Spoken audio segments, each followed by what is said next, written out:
Hey everybody, welcome to Thursday night. We're here again, Thursday night, the Consumer Warrior YouTube channel, and this week is humming right along. Excited to be with all of you here tonight on this live stream where we're going to talk about all things debt related, whether it's bankruptcy, debt collection lawsuits, wage garnishments, or all those other horrible things that are out there. Just happy to be out here, talk about some of the things, give you some tips, pointers, point you in the right direction as far as how to deal with these things. My name is John Skiba. I'm founder of the Consumer Warrior YouTube channel.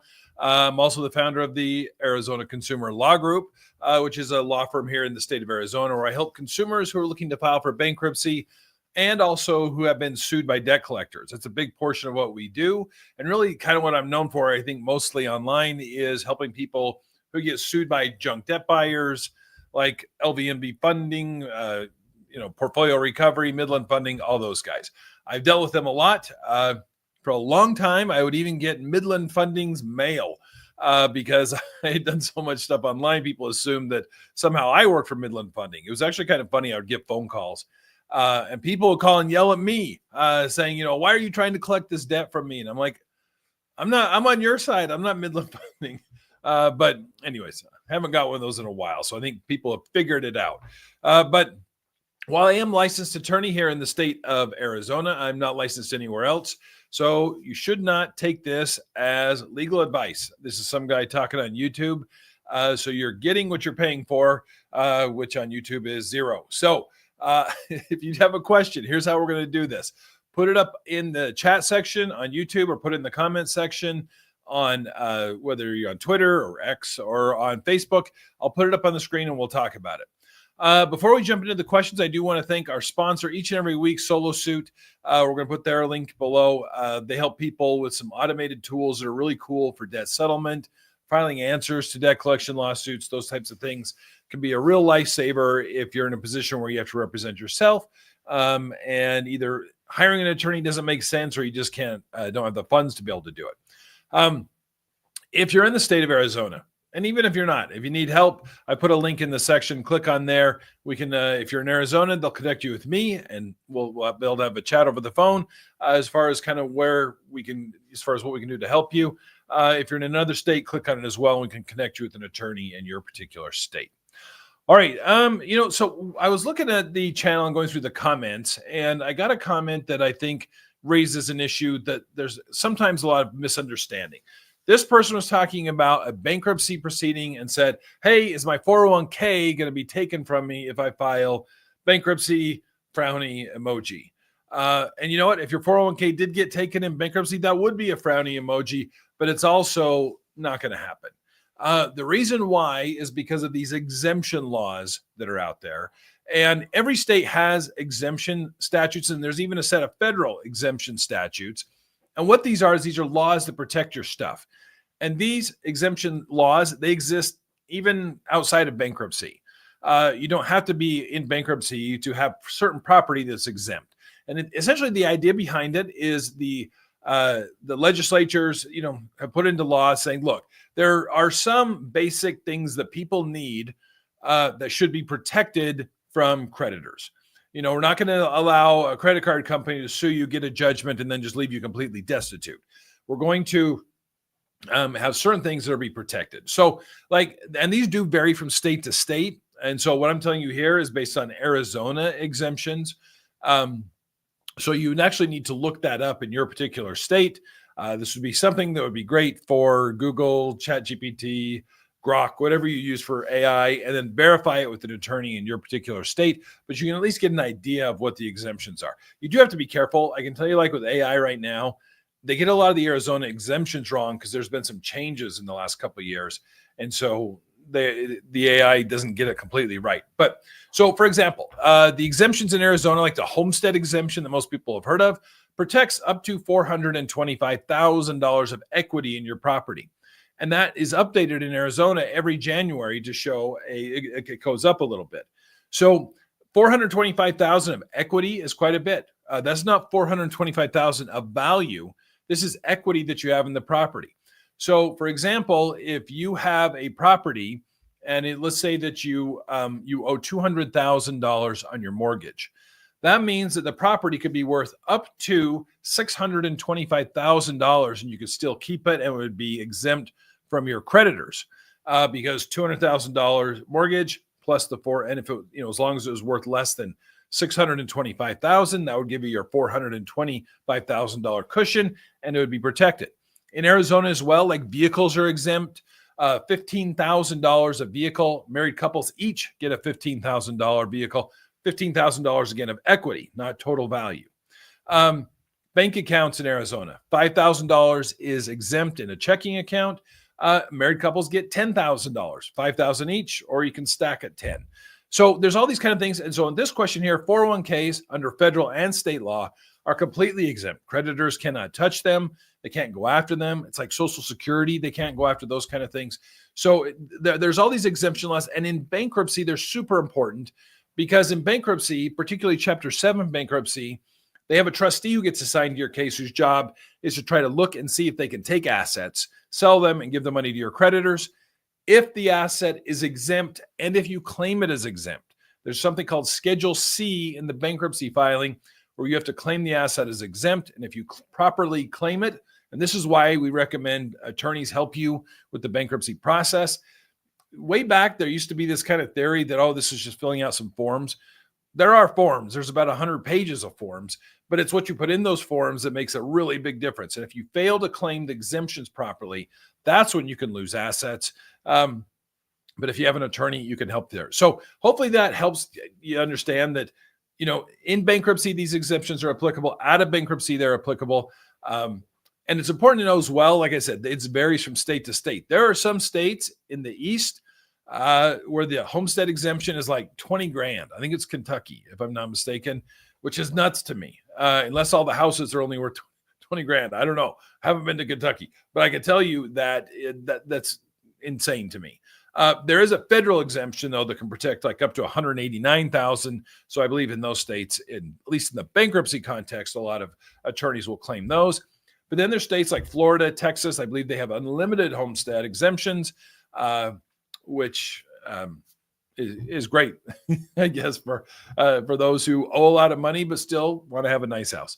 All right, let's see here. Let's jump into some questions that people have put up there. If I can get my, let's see here. I'm having some technical difficulties here with my mouse. Oh, no. All right. We have lost control of the mouse on this. Let's see if I can do something else. I'm going to put it on hold for just 1 second while we try to fix this. My apologies. This is embarrassing. See, okay, got it fixed. There we go. We're back at it. We're back live. Okay, let's jump into some of these that were here really early. All right. Savage Sand has numerous questions. We're going to jump through these. I responded to a Bank of America credit card lawsuit and summons in May of 2024 from my Indiana residence. I moved to Illinois end of 2024, early 2025. Plaintiff's attorney filed a motion for summary judgment. I never got the motion, but I learned of it after contacting the court clerk about the address change. I opposed the motion pro se, citing improper evidence, and the court hearing was set last month. Started settlement talks with the plaintiff's attorney via email during the process. Mid-negotiations, they sent a stipulation to dismiss the case without prejudice for me to sign. What's your recommendation for handling this situation? Okay, this happens more than you would think. You're going along, you're litigating this, you feel like you're making progress here, you're fighting it out, putting out your arguments, and all of a sudden they show up with a stipulation to dismiss. Couple of reasons that could happen. One is, they may have done some research and they may have determined, hey, you're in a different state now. This is going to be really hard to collect because like a judgment that gets entered in Indiana, for them to collect on it in Illinois, they're going to have to domesticate that judgment in another state. And so depending on the amount that they're suing you for, if they're suing you for like $2,500 or something like that, it's not going to be worth it for them to chase you into another state. And so they may say, hey, we'll dismiss without prejudice. One thing you might want to press for is dismissal with prejudice, because if it's dismissed with prejudice, that means they can't turn around and refile it. If it's dismissed without prejudice, assuming that it's within the statute of limitations, they're going to be able to, they could go to Illinois and file it there. That may be a reason. So you might want to push for a dismissal with prejudice and see what they say to that. At the end of the day, in most cases, I will say, hey, it's better to have this case dismissed, even if it is without prejudice, because a lot of times they just don't refile them. So that would be kind of, there's a lot of different factors that go into it, but it sounds like to me, it could be too. I have seen creditors who they'll come to me just out of the blue and they'll say, okay, never mind. Uncle, we're done. And the reason is because sometimes their witnesses are no longer available. They're not going to be able to get them to show up to trial. Sometimes they realize that some of the evidence or the lack of evidence is going to be a problem. The main thing I would recommend is pushing for dismissal with prejudice. And on top of that, asking them to sign a release, a settlement agreement, a release that says that they're not going to come after the debt anymore. Because I have seen this happen where a stipulation to dismiss with prejudice is filed. The case gets dismissed, and then you start getting collection notices in the mail. Because the dismissal, all that does is get rid of the lawsuit. It doesn't mean they can't ask you, for voluntary payment. They can't sue you anymore if it was dismissed with prejudice. But it's something where they could just keep bugging you for payment. If they sign a release on it, then the debt's gone, the lawsuit's gone, and you're in a good situation. So, all right, let's see here. Calissimo, Real Tax Talk, said, good evening. Update on LBNV. The court has a preliminary hearing. I have a dismissal ready. Should I print it out and take it with me, even though it's being held in an improper venue? Yes, I remember your case from last week. They filed it in the wrong court, wrong venue. Yeah, I'd bring it with you. It's always better to have those things with you than not with you. And then if the court sides with you, particularly in smaller courts like justice courts here in Arizona, I know sometimes they'll say, do you have a proposed order? Something that as a new attorney that I always had to get used to is that the orders that the judge signs, the parties typically draft those. The court doesn't usually do that. It's because there's one judge and millions of these things going on. So they'll have you draft it. So it's good to have a proposed order to take there with you. All right. Melter says, hello, do they really need to have the most recent taxes for bankruptcy chapter 7?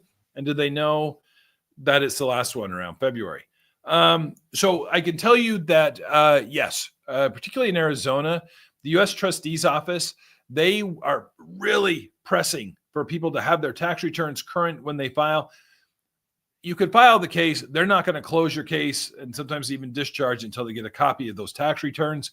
So I tell all clients, hey, if you're going to file, get those filed. Now, if you're filing bankruptcy right now, we're recording this at the end of February of 2025, you don't have to have your 2024 taxes filed yet. They're not due until April 15th. But a word of caution, if you're getting ready to file that, if you are expecting a refund, so let's say you file bankruptcy tomorrow, February 28th, get that bankruptcy filed, you're on your way, and then you get your tax refund in March or April. In Arizona, the bankruptcy trustee is going to seize any tax refund that you get and distribute it out to your creditors. No questions. So you got to be careful of that. In each state, sometimes there's exemptions, again, that can protect those kind of things, but you got to be careful because sometimes, like in Arizona, they would take it. So, all right. The Road says, what does the defendant need to disclose in the initial disclosures? How do you force the plaintiff to provide original contract, security, account, including any tax write-offs, insurance payouts, yada, yada? Okay, so the initial disclosure, in most states, it's due shortly after the answer is filed. In Arizona, it's 30 days after the answer is filed. And what do you need to disclose? Now, there's a rule of civil procedure that really outlines everything you need. It's usually Rule 26.1 in most jurisdictions. It is in Arizona.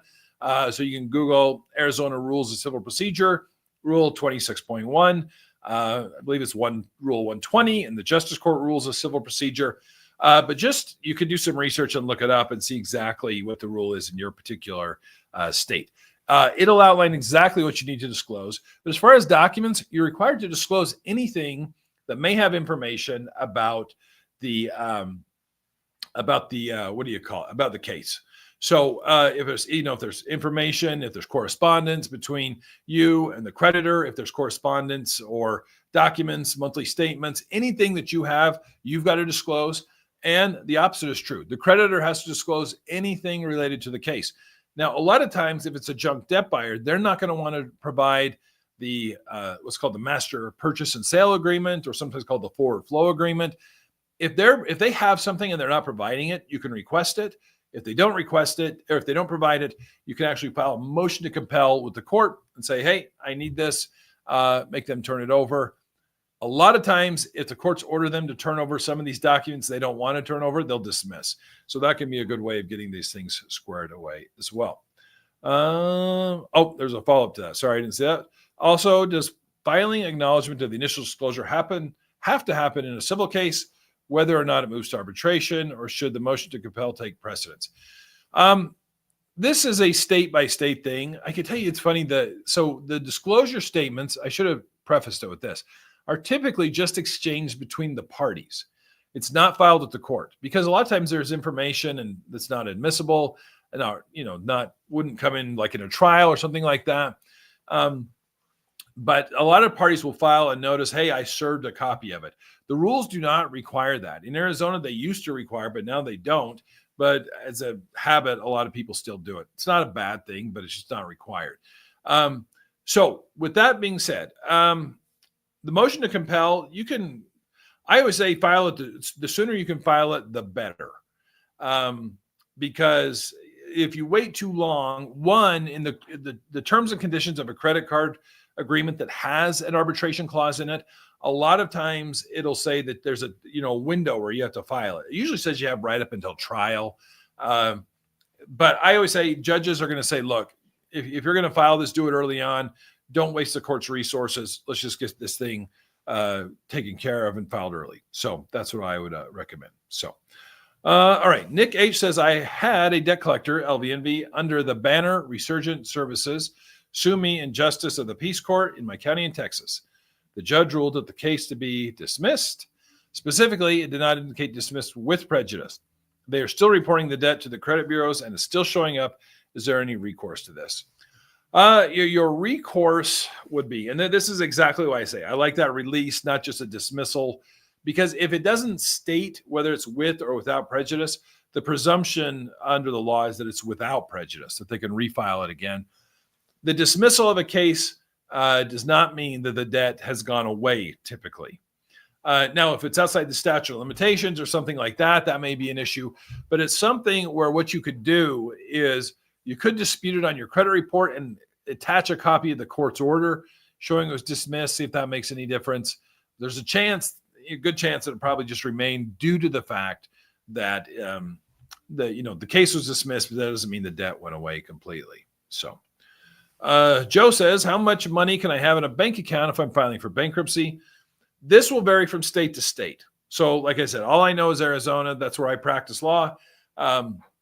If you're in Arizona, you can have $5,000 an individual, and it has to be in one account. You can't have 5 bank accounts with $1,000. It's got to be one account with up to $5,000 is protected.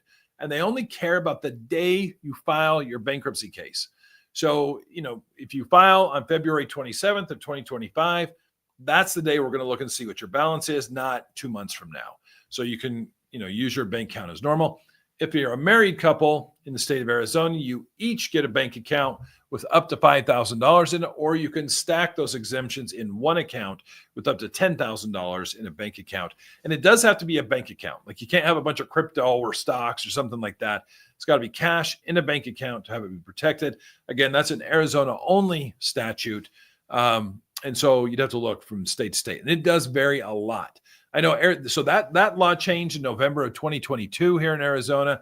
Prior to that, it was $300 each. And prior to that, it was $150 each. So that's a big, huge change that happened in Arizona. In other states, it may be little or maybe not even, it may be non-existent. Rachel said in Tennessee, it's $5,000 homestead. That's what I'm talking about. I don't know what's going on in the eastern states. Well, I can't say that because Florida is unlimited.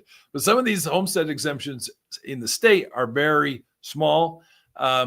but that's when you can look to some of the federal exemptions to maybe provide some additional relief there. So, all right, let's see here. Waleed says, in November 2019, my mom transferred a house. I got to get up over this thing here. My mom transferred a house from her name to me to live in, and 2 months later, I sold the house and gave her the money back. If I filed for bankruptcy, will the trustees go after my mom? So now this scenario, if you were coming to me and say, hey, this happened last October, I would say, yeah, this is a gigantic problem, and I wouldn't recommend you file bankruptcy. The fact that it was in 2019, I mean, we're talking, it's been 5 years ago. At least, so under federal law, the look back period for transfers is usually 2 years. And so usually, like this transaction in the bankruptcy documents as they are today, the forms, you wouldn't even have to disclose it if this was sold or transferred, 5 years ago. So yeah, I mean, the house was transferred, the money. So I don't think that would be an issue. This is definitely one of those things you talk to an attorney about, meet with them, let them go through the details of it. But in the YouTube world, I don't see this causing a problem in 2025 because it happened long enough ago that it shouldn't be an issue. So, all right, let's see right here. Oh, Rachel Paul said there's a $10,000 wild card and exemption. The wild card is one thing we don't have in Arizona. A lot of states have this wild card exemption that basically says, hey, look, you can use this for anything you want. I wish we had that here because tax refunds, again, are not exempt in Arizona.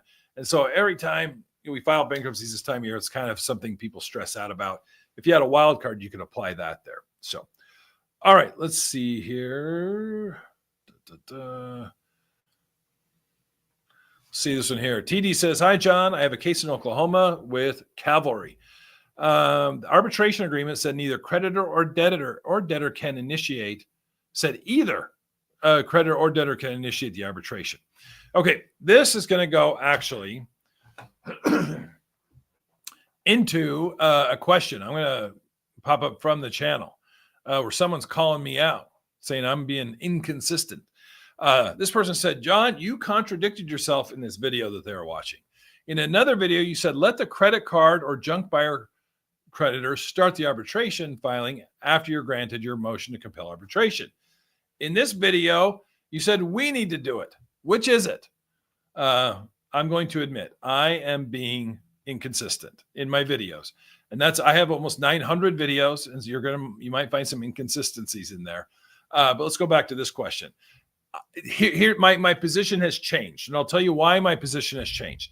And for those, just to give you some background, if you've been sued by a debt collector, junk debt buyer, credit card company, you can look in the terms and conditions of the credit card and determine if there is an arbitration clause. If there is an arbitration clause, you can say, hey, creditor, I don't want to be fighting this in the court system. Let's get it out of court, and we're going to deal with it through the private arbitration system. Private arbitration are these companies. The one that I always go to is AAA, the American Arbitration Association. Private company, essentially you're hiring a judge or a company to help you to resolve this dispute. And the way that you get from the courthouse into arbitration is you can file a motion to compel private arbitration, where essentially you go into the judge, say, hey, judge, I don't want to be here. The plaintiff's agreement, credit card terms say we don't have to be here if we don't want to. We want you to kick this thing out so we can go take care of this through private arbitration. So you file that. The court says, okay, go do your arbitration. Usually what the courts will say is, hey, you have 90 days to initiate it. If nobody initiates it, then, hey, we're coming back, or we're just going to push this thing through to trial.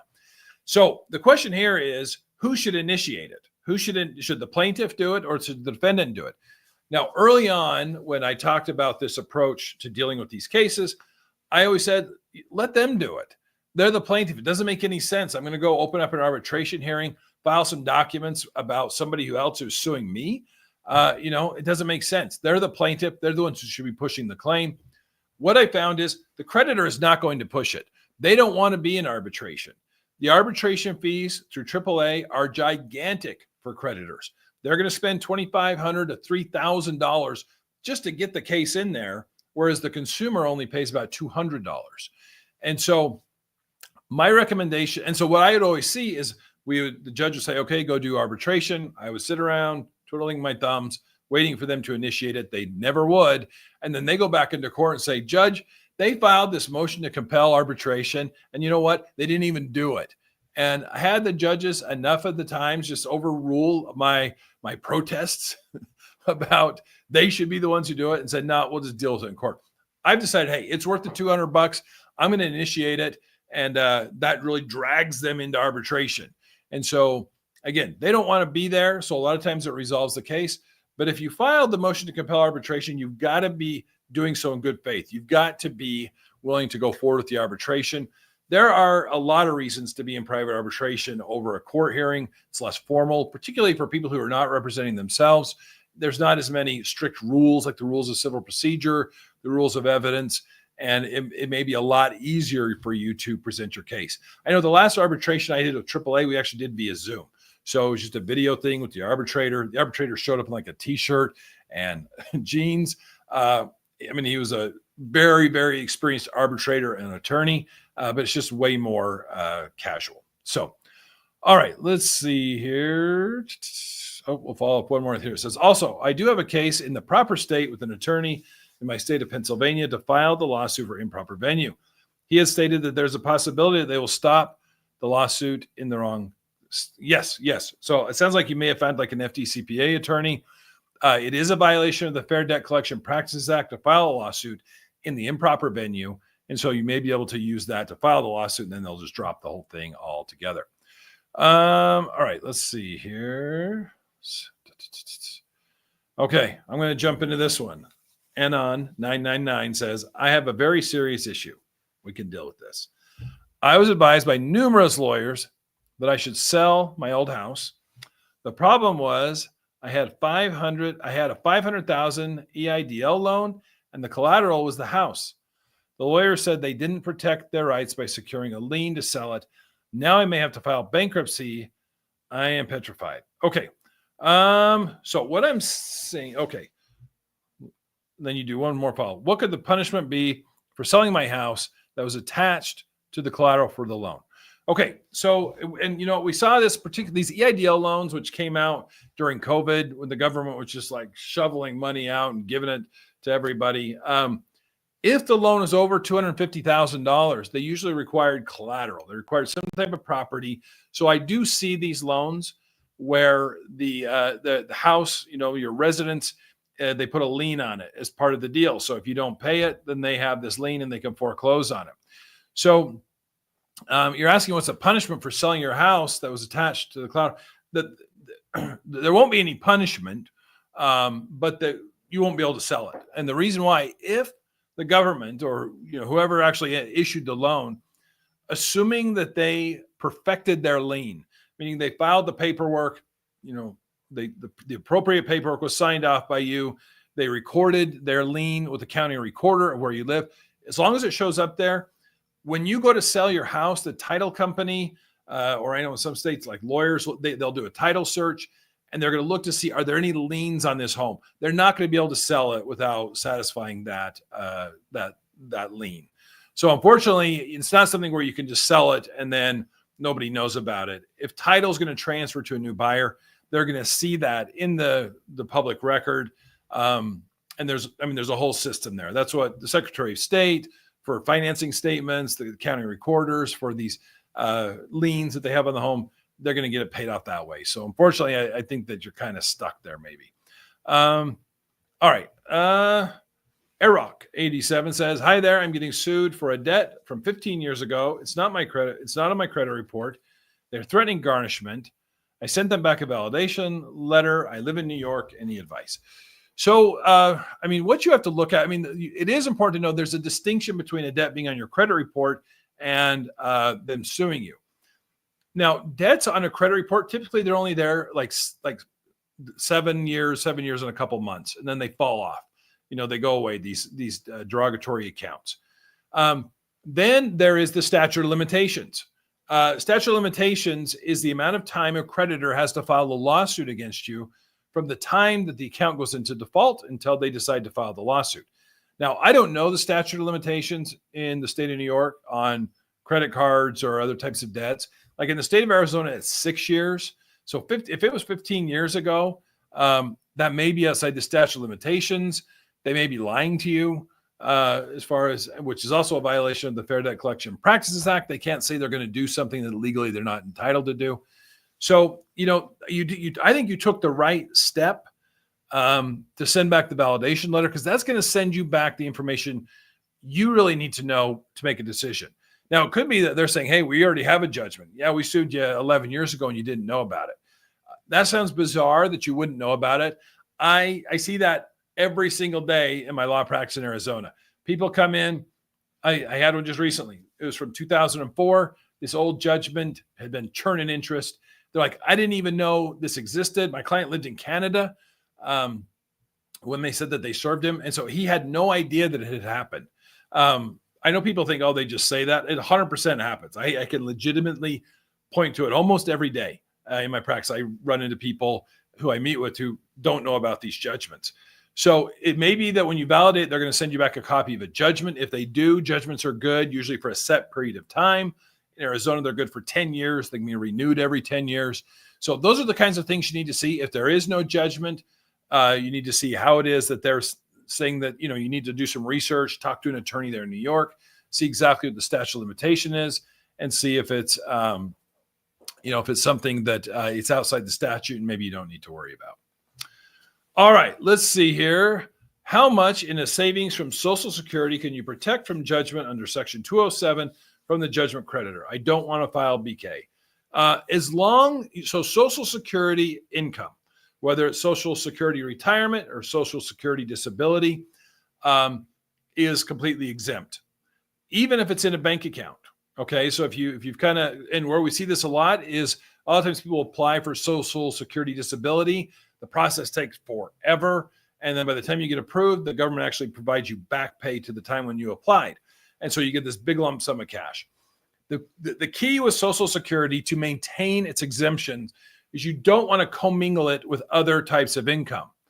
And so my recommendation, it always comes via direct deposit, is open up a bank account where that's the only thing that goes in there. Okay. You're not using that for, side job or income or gifts or anything like that. Use it only for the Social Security, because the issue becomes if you receive Social Security retirement and you go and you have a job and you just put everything in there. If a court can't tell what's Social Security and what's employment income or other types of income, the whole thing can become non-exempt and creates a giant problem. So Johnny from Mass, as long as the money has been, essentially has not been commingled, you're going to be fine. But you got to be careful not to do that. So, all right, let's see here. Oh, well, he said again, is there a question in the bankruptcy forms asking what I have sold in the last 10 years? The only question that goes back 10 years, it's going to ask if you transferred property into what's called a self-settled trust. Self-settled trust means that you created a trust and you transferred all your property into it within the last 10 years. Everything else, look back period is usually a year to 2 years. Nothing that far. So, all right, let's see here. Okay, so you're saying you saved 80 grand. It's only, okay. As long as it's in there, it's fine. It's protected. I should say this. That doesn't mean that a creditor can't try. So if it's in a bank account and they serve a bank levy or a writ of garnishment on the bank, you can raise the objection. And usually the bank should catch that. If they see it's only Social Security, at least here in Arizona, I see that where the bigger banks will say, nah, they can't touch it. And they'll just let them know that it's exempt. So, all right, let's see here. Oh, follow up on the arbitration question. When you initiate the filing with arbitration, do they still have to pay the filing fee as well? Would you file with your own complaint since you really don't have to file one against yourself? Exactly. This is the exact question, because that was always seemed weird. What am I going to do? Draft a complaint against myself? Here's what I do. I will upload a copy of the complaint that was filed in the court, a copy of my answer, or if I didn't file an answer, I'll draft an answer and submit it and say, hey, look, it's a dispute. Here's what they're alleging. Here's my response to it. And I do that initially, right from the get-go, just so that the people over at AAA or JAMS is the other one you can use, where you can upload the arbitration, those documents to their platform. So as far as the timing of the filing, They don't, once you file it, you pay your filing fee, they're going to reach out to the attorney for the creditor and say, okay, now it's your turn. Here's how much you owe us. And if they don't pay it, eventually they'll dismiss it. If they dismiss the arbitration, to me, that's your silver bullet to go back to the judge and say, I initiated, I paid my filing fee. Here's the email, because that's how they correspond, AAA. Here's the email asking for the filing fee. Here's the order dismissing it because they refused to participate. I would file a motion to dismiss immediately in the courts if they did that. So, but yes, they do have to come in and pay it. The ones that I have done, which are typically larger amounts, they do come in, pay their filing fee, right there up in the beginning. So, all right, here. All right, Manuel says, love your channel. Thank you. Everybody, please subscribe. I'm trying to hit 100,000 subscribers this year, 2025. I need the little silver button or whatever it is. I want to get that. Love your channel. You help me so much with bankruptcy. I'm in Florida. I want to know if tax refunds are protected by the tenant by entirety. So the tax refunds, and so I'm saying this is a state specific. You're going to have to look. I don't know the Florida exemptions off the top of my head. So you may want to take a look at that and talk to an attorney there locally. They'll be able to help you out like that. So, all right, let's see here. We can do a couple more. We're going over a little bit tonight. CJ says, do I have any colleagues that work in Chicago? You know what? Let me give you the link one more time. This will put you, if you click on this link, I'm going to put this in the chat section. You can click on that and just click on call now, book now. They'll connect you with someone there in Chicago. All right, let's see. We'll end with this one. It says, I currently make too much money to qualify for Chapter 7. However, if I were to switch to a lower paying job, would that be scrutinized by the trustee or the court? No. I mean, so the way that when you're qualifying for a Chapter 7 bankruptcy, you have to pass what's called the means test. The means test is they look at your income, but it's not just your income right when you file. They look at the last 6 months and take an average, not counting the month that you file in. So I'm recording this in February of 2025. So if you were to file a Chapter 7 bankruptcy, they're going to look from January 31st, and they're going to go back 6 months and take an average. So if you switch to a lower paying job, you may qualify, but it might take you, 4, 5, 6 months before you're going to be able to do it. So, all right, I'm out of breath. So we're going to end for tonight, but I appreciate everybody checking in. Again, if you haven't subscribed, please go ahead and do it. If you're looking for an attorney, particularly in the state of Arizona, I'm here. You'll talk to me. We'll get this set up. We'll do this. It'll be awesome. Appreciate everybody checking in. Remember to check in next week when I'm going to be having a special live stream with one of the main collection attorneys who works at Solo Suit. Well, he was a collection attorney. Now he's an attorney with Solo. And we're going to talk about all of the kind of intricacies of debt settlement, what from the debt collector's perspective, things you can do to get things taken care of once and for all. And with that, we'll catch you.